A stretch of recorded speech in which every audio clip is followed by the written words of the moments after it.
Hi, இன்றைக்கி பலாக்காய் வச்சு ஒரு ரெசிபி பார்க்கலாம் வாங்க. பலாக்காவை சின்னதாக கட் பண்ணி ஒரு குக்கரில் சேர்த்துட்டு உப்பு மஞ்சத்தூள் போட்டு தேவையான அளவு தண்ணி ஊற்றி ஒரு 2 விசில் வச்சு எடுத்துக்கோங்க.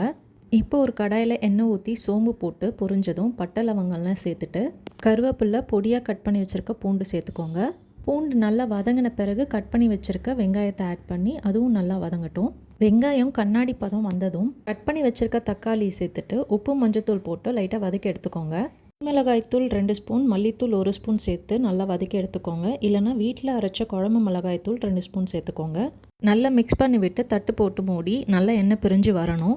இப்போது வேக வச்ச பலாக்காவை எல்லாத்தையும் சேர்த்துட்டு நல்லா மிக்ஸ் பண்ணி ஒரு 5 நிமிஷத்துக்கு மசாலாவோட நல்லா சேர்ந்து வரட்டும். இதுக்கு இடையில ஒரு மிக்ஸி ஜாரில் தேங்காய் சோம்பு சேர்த்து கொரப்பாக அரைச்சி பலாக்கா ரெடியானதும் இந்த தேங்காவை சேர்த்து ஒரு மிக்ஸ் கொடுத்துக்கோங்க.